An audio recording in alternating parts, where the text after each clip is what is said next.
And we'll call it tonight, we'll call it Beth Shean.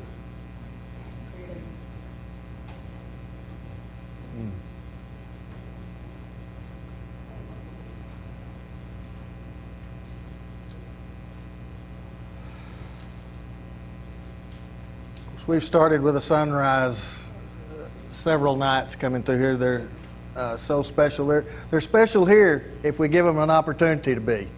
But here, this is our first view of Beth Shean.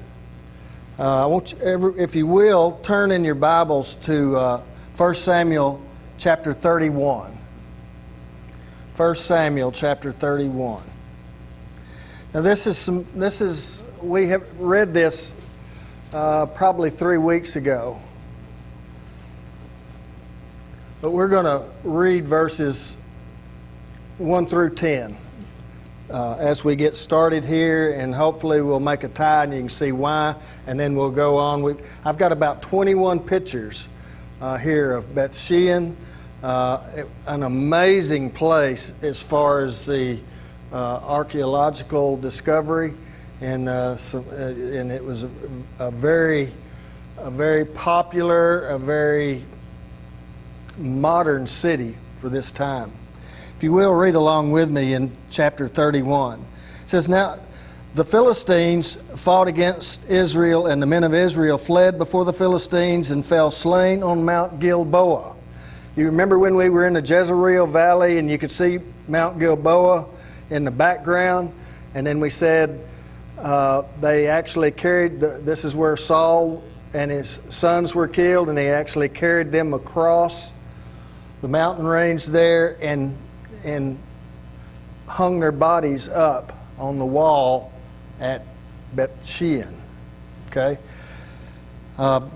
Verse 2 says, "And the Philistines overtook Saul and his sons, and the Philistines struck down Jonathan and Abinadab and Malchishua and the sons of Saul." Verse 3, "The battle pressed hard against Saul, and the archers found him, and he was badly wounded by the archers. Then Saul said to his armor-bearer, 'Draw your sword and thrust me through with it, lest these uncircumcised come and thrust me through and mistreat me.' But his armor-bearer would not, for he feared greatly. Therefore Saul took his own sword and fell upon it. And when his armor-bearer saw that Saul was dead, he also fell upon his sword and died with him. Thus Saul died, and his 3 sons, and his armor-bearer, and all his men on the same day together." Verse 7, "And when the men of Israel who were on the other side of the valley and those beyond Jordan saw that the men of Israel had fled, that Saul and his sons were dead, they abandoned their cities and fled. And the Philistines came and lived in them." Lived in their cities. Verse 8, "The next day when the Philistines came to strip the slain, they found Saul and his 3 sons fallen on Mount Gilboa.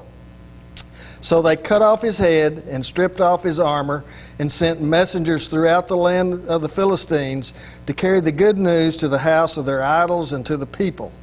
They put his armor in the temple of Ashtoreth, and they fastened his body to the wall in Beth Shean. But when the inhabitants of Jabesh Gilead heard what the Philistines had done to Saul, all the valiant men arose and went all night and took the body of Saul and the bodies of his sons and off the wall of Beth Shean, and they came to Jabesh and burned them there." Okay, so they rescued the bodies. When we were there, we were thinking there's back over this direction from this picture, and there was a well-preserved wall over there, and we're thinking that's where those bodies might have hung. But then there's a reference made that they could have been hung on one end of this corridor or the other. This is the main thoroughfare. It's called corridor, like it's the heart of the city. And we'll see other pictures here, remnants of all kinds of shops and things. It's like for you ladies, it's like a mini strip mall.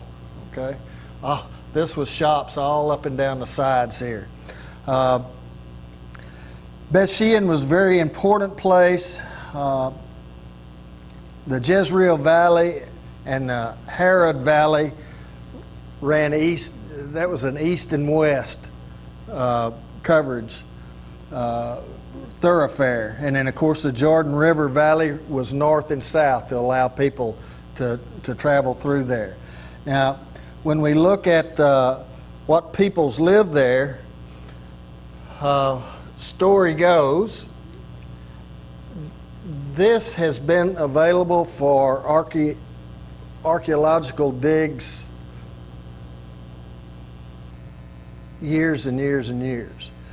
But it is a tell. Do you remember what a tell is? T-E-L? Pardon me? A hill, many layers. In other words, they built societies on top of societies. And through excavations up here on top of this tell, Bethshean, this is the old original city that's right up here on this. This is they have built a stairwell, ladder type thing that you can climb and get up on top of that. They have uncovered debris from the Canaanites, from Israel, the Greeks, the Romans, Egyptians, and the Muslims. So there's been a lot of different societies represented up there. When we get to the 3rd century BC, this name changes from Bethshean to Scythopolis, okay, during the Hellenistic time. It was a major roadway, which means it's rarely come under the control of the Israelis. What do you think? Anything of any importance like that, they just got it took away from them, didn't they? Somebody would come in and whip them and take it. So it was rarely controlled by the kingdom of Israel. Up top, there were remnants of 5 different temples. There were Egyptian and Canaanite presence there. And then the most interesting story for me is this lower part, the larger, most preserved part of this is how it was discovered. Is either in the late 60s or early 70s, a farmer is out plowing his field. This was all farmland, this whole area. Okay? Now you got to realize there were many layers in that. He hits a large rock or a stone of some kind with his plow. Just shudders, and he knows it's something, it's not just a rock in the ground. And so he goes and reports it, and when they start digging, this was a city called a city of 1,200 columns. There was one column standing, okay, and this farmer hit it with his plow. And then that caused all of this to be dug up. All of this was underground. Now, I don't remember the process, but normally the columns during that length of time would be deteriorated and just pretty much gone. But they had some kind of copper coating or something they did with their stone when they carved that caused them to be able to last all of these years underground. This city was destroyed by an earthquake in 1249 AD. 1249 AD.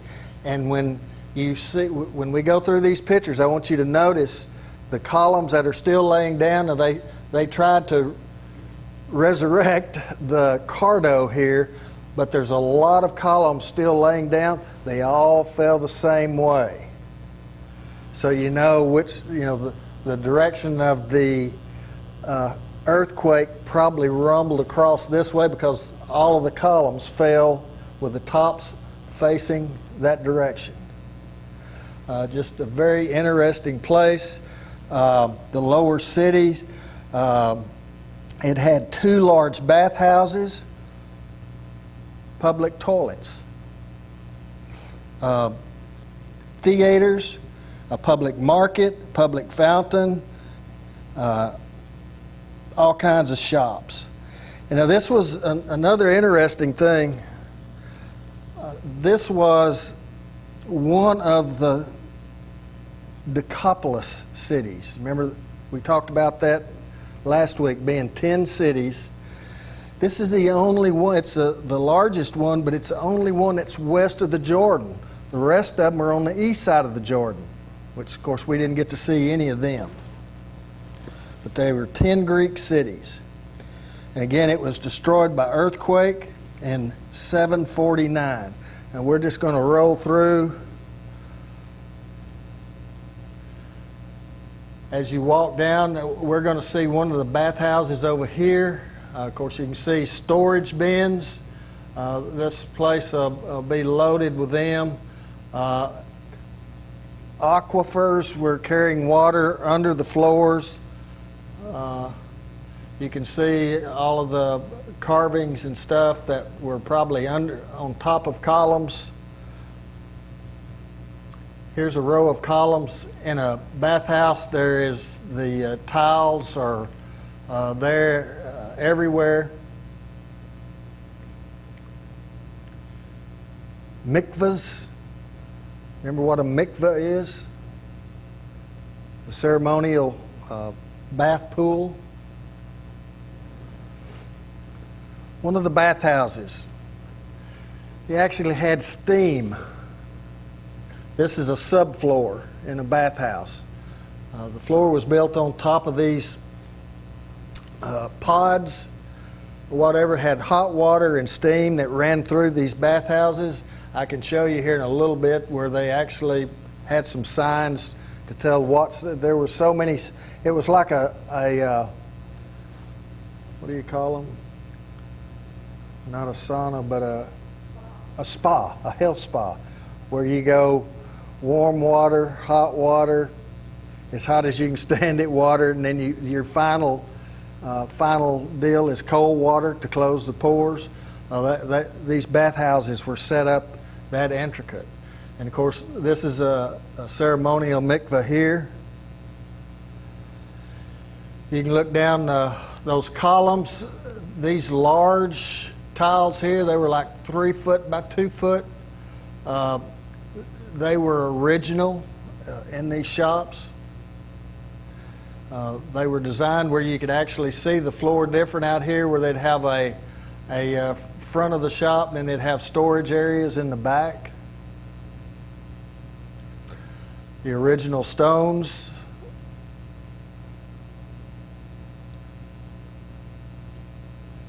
Here's some of the columns laying over as they were found when they dug this site. This is the column. This is the column that the farmer hit the top of here. We just got someone to take our picture in front of it just to give you an idea of how tall.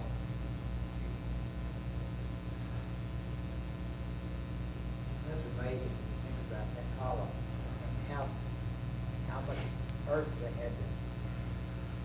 had to excavate to get down to the level you guys were. Well, reading before we got there, Ken, I thought the same thing.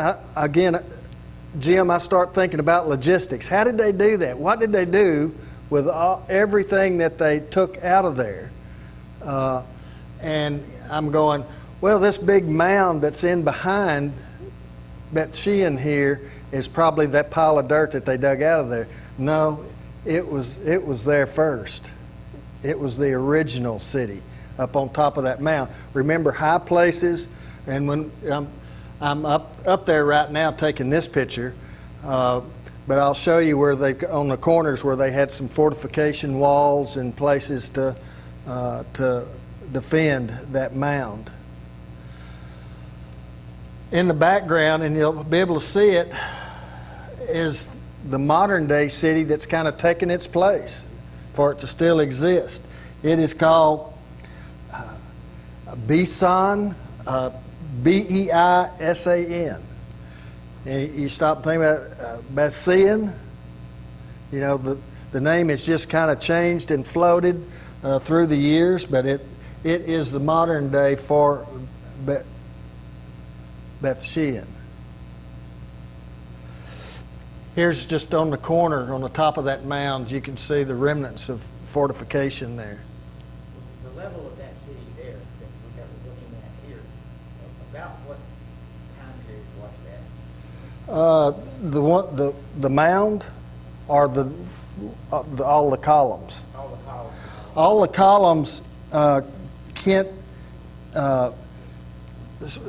should be first century. You know, this is going to be when it goes back to the Egyptians. It's the 16th through the 13th century BC, whenever they were there. And of course, Canaanites were there before them. But this was during the Hellenistic, during the Roman area with all these columns and everything.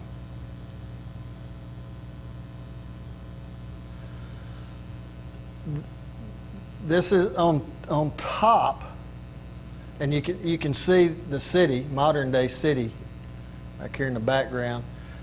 This was an Egyptian governor's palace.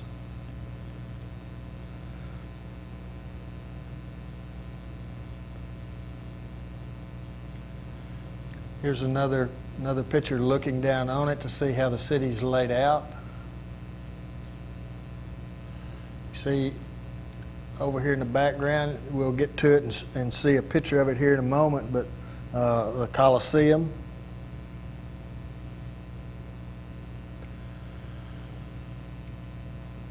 Again, another mikveh. And of course, a lot of these are going to be like just large pools here. I think it's pretty amazing that they were able to stand as many of these columns back up as they did. You know, venturing around and maybe walking places that you shouldn't be walking, I look over and I find a whole stack of columns back in the trees that you couldn't see. They were kind of hidden, and of course, like I say, they were. If there's a city known as 1,200 columns, you know, they didn't put that many up, that's for sure.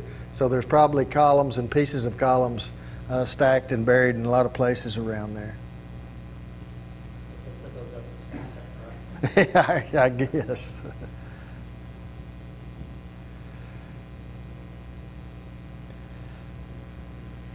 You know,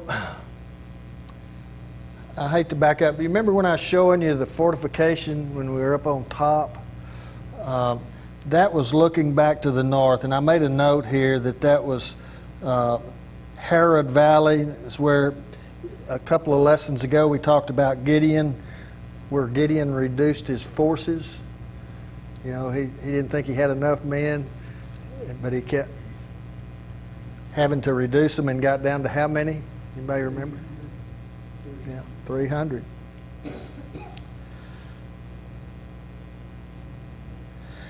Looking back that way is also towards Gilboa.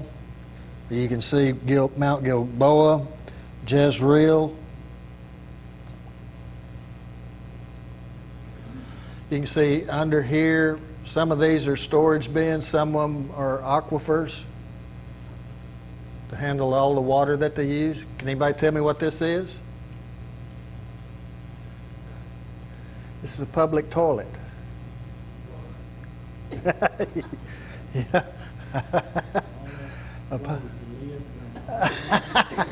I don't think those are lids, but without being too descriptive, there was a trench with running water, 24/7 running water underneath those benches. And you actually Set one side on one bench and the other side on the other bench. But a public toilet. Who would have thought it?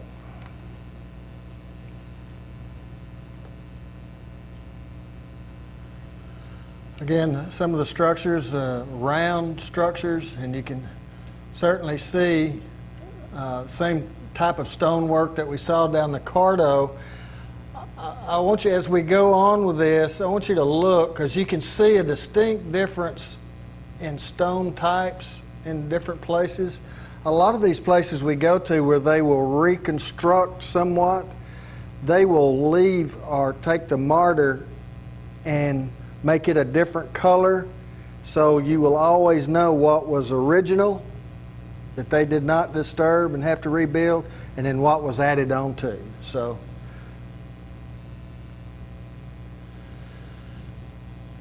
yeah, here's in the Colosseum.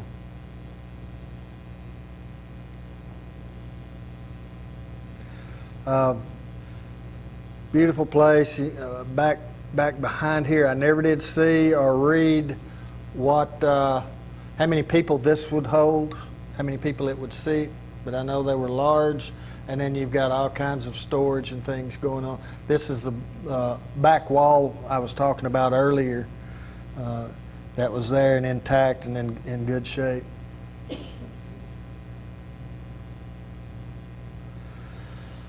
Okay, we pretty much there. We have left Galilee.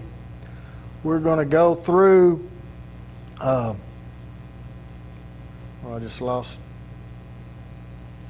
Samaria, and then we're going to go down, finish the trip down into Judah. We took about a 50 or 60 mile ride from Bet Shean that we're headed towards the Jordan River. Of course, this highway is paralleling it, but this is where we started we traveled down the Jordan River on that west bank. We saw a lot of electric fences. There were armed guards. There were checkpoints.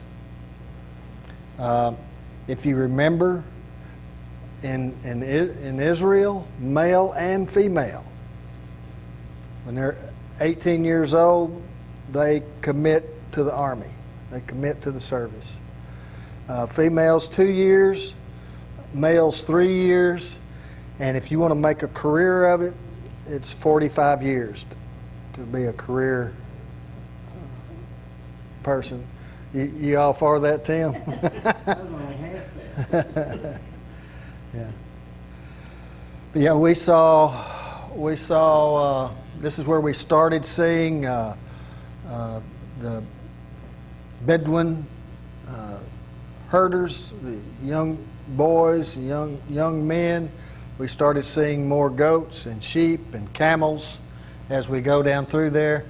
Now there's still water available, so even though this may look somewhat desolate as compared to what we were looking at in Galilee with all of the lush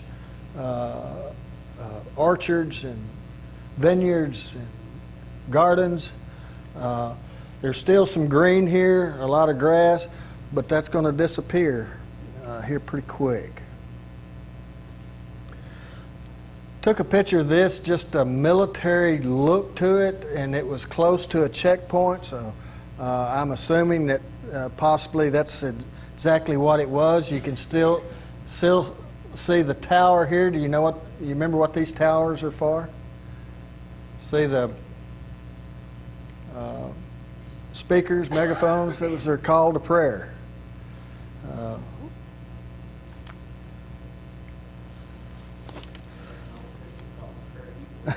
No. Watchtower, armed guards. I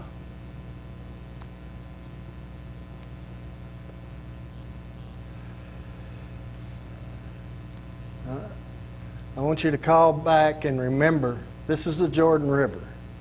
Now, this is the place that they like to say is very close, if not the place, where Jesus was baptized. Okay? Don't know that for sure. But notice the difference between this water and then the water we saw in the headwaters of the Jordan. How much better it is. And we'll talk about that again here in a little bit. But very muddy. There were lines of people. All kinds of different baptisms going on out in the river there. They've got it set up where you'd see busloads of people going out there to be baptized in some form or other.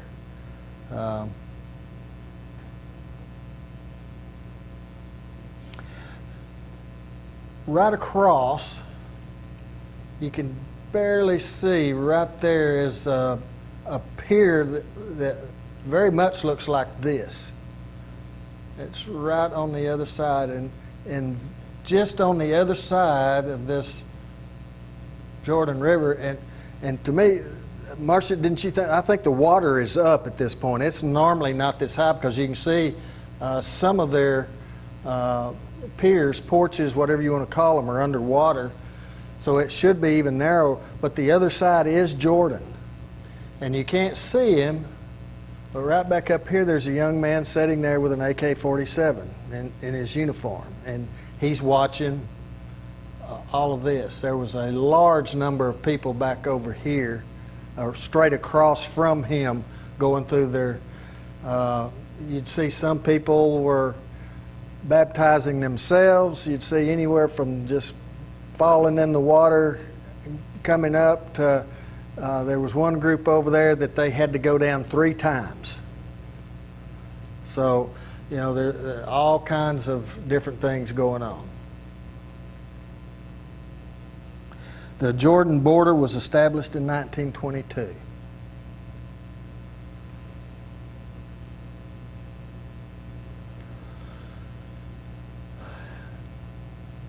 It'd be pretty hard to walk through that, wouldn't it?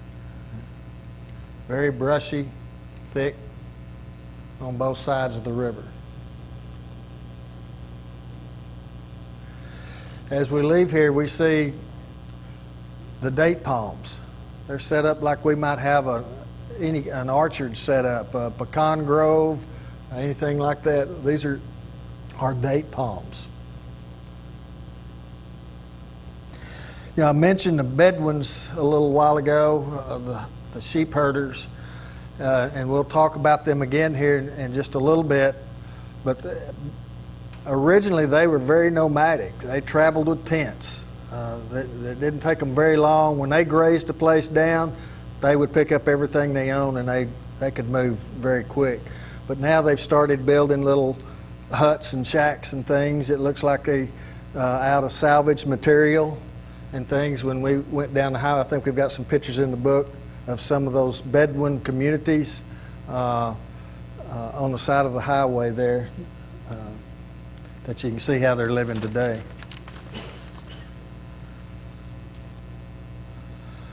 Next stop, if you'll notice, it looks a little different, don't it? Qumran, also called Masad Hasidim. If you remember, the Pharisees were called Hasidim. Now, Qumran was on the northwest edge of the Dead Sea. You can see it here. It's pretty much just the northern part of it. Here are probably vineyards, but they're covered to protect them from the sun. And then you can see where they've had some irrigation with some fresh water here. Just out in the middle of the desert, you'll see a field that'll be lush and green. Qumran was destroyed twice by earthquake.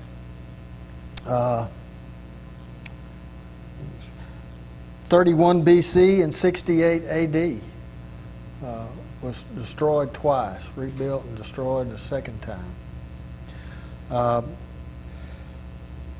This was pretty much a village or a community of the Essenes. Do you remember the Essenes were, I think they kind of come from the Pharisees, except they were very extreme. They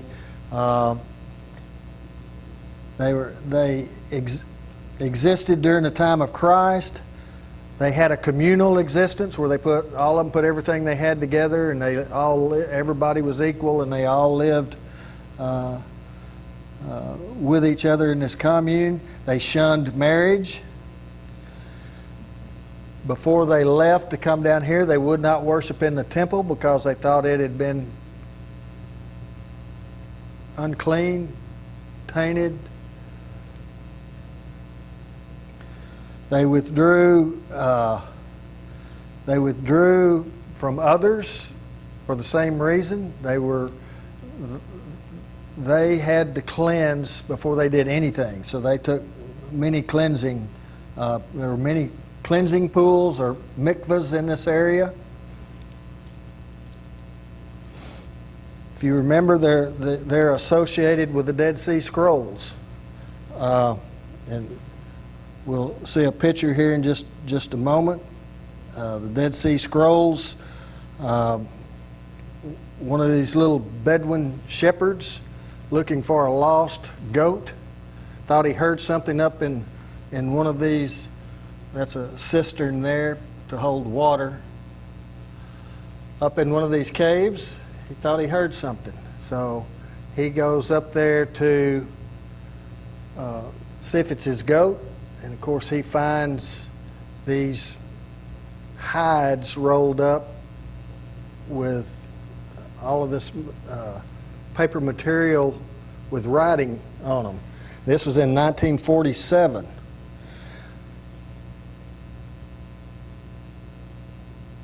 Those Dead Sea Scrolls, they went through caves. There's 37, I believe, 37 caves that when the scrolls were found in 1947. They're still finding stuff today. They're still going back in these caves that they have not been able to get into in the past, that was overlooked, and finding stuff, remnants of that, coins, little pieces of paper with writing on them. But the main thing, the most valuable thing that they found was the almost full account of Isaiah.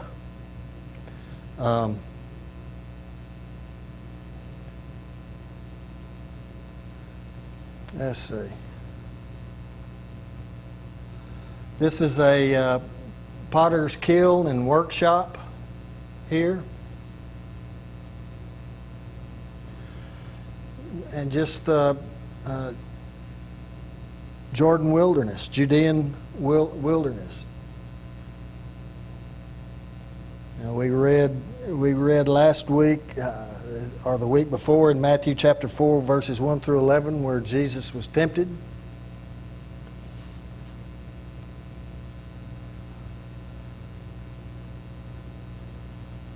Very desolate. Then we go to En Gedi. Now this is in further south.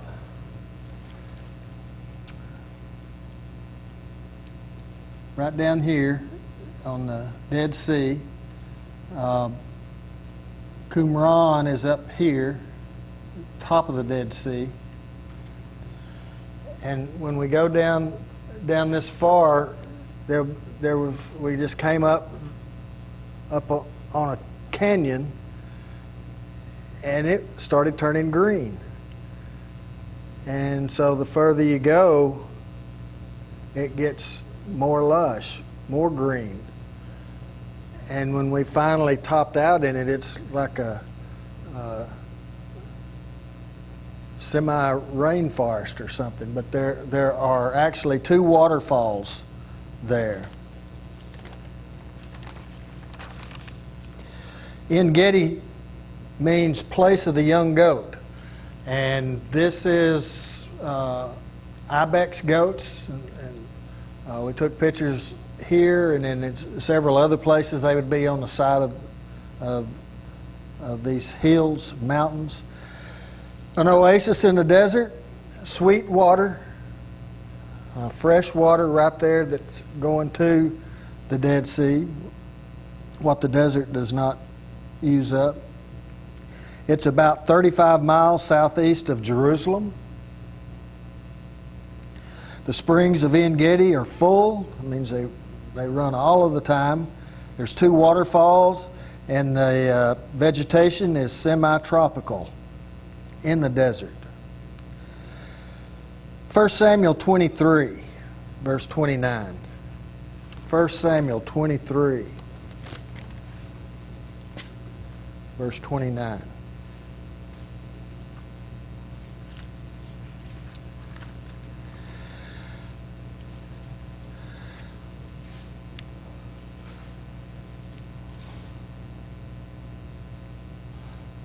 Rock dogs. We'll read that here in just a minute. I want to get the right slide up. There's the lower waterfalls. The trail was pretty bad. It was hard. It was hard on 70-year-old people. I'll put it that way. Glad you noticed, Kent. A lot of people ventured off of it and made that hike, though. Here we see ibex again in a cave here, and I want to read this. I think we referred to it a couple of weeks ago, but did not read all of this. 1 Samuel chapter 23 and verse 29, and we'll read all the way through verse 8 in chapter 24. 29. Verse 29 in chapter 23 says, "And David went up from there and lived in the strongholds of En Gedi." This is when David is fleeing Saul. When Saul returned from following the Philistines, he was told, "Behold, David is in the wilderness of En Gedi." Then Saul took 3,000 chosen men out of all Israel and went to seek David and his men in front of the wild goats' rocks. And he came to the sheepfolds by the way, where there was a cave, and Saul went in to relieve himself. Now, I think we'll see he went in to cool off and take a nap. Now, David and his men were sitting in the innermost parts of this very cave that Saul went into. And the men of David said to him, "Here is the day which the Lord said to you, Behold, I will give your enemy into your hand, and you shall do to him as it shall seem good to you." Then David arose and stealthily cut off the corner of Saul's robe. And afterward David's heart struck him because he had cut off a corner of Saul's robe.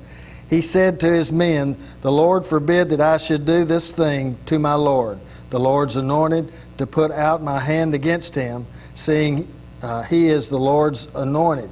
So David persuaded his men with these words and did not permit them to attack Saul. And Saul rose up and left the cave and went on his way. So he had an opportunity to kill him, but he didn't. And it could have happened in a cave just like this. The cave happened to be large enough. I know Saul brought 3,000 of his best men with him. I don't know how many men that David had with him, but the cave was big enough that he and his men were in there cooling off, getting out of the heat or hiding or whatever. And he had an opportunity to kill Saul, but he did not.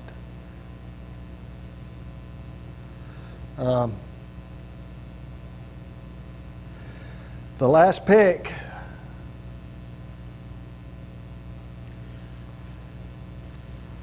from the hotel we stayed at, off our balcony, you can see the difference that water makes. Sweet water. You can see how lush it is around the hotel and straight across the way, and then you can see pictures. The Dead Sea comes right up to the road there, just Every morning when we got out, the sun came up there, off to our right, and just it's amazing the difference that water will make in that.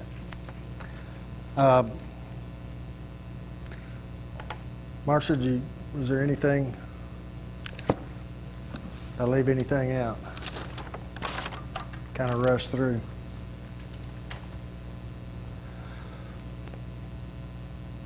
We're going to offer an invitation.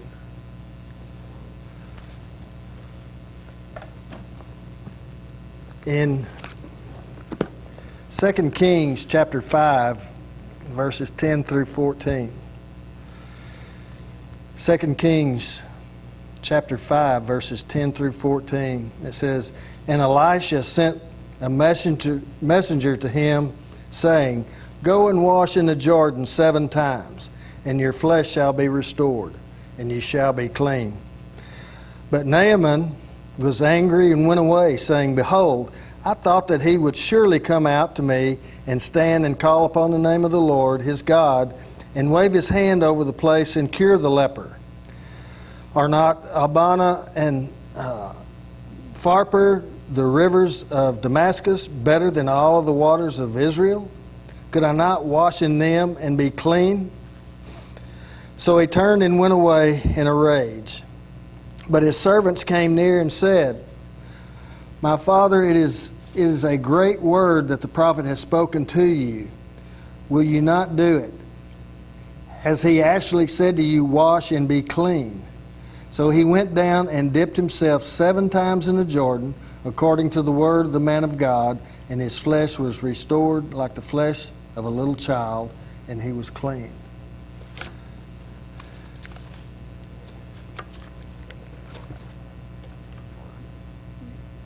You know, we tell our kids when they're growing up, do like I tell you. Do what I tell you to do.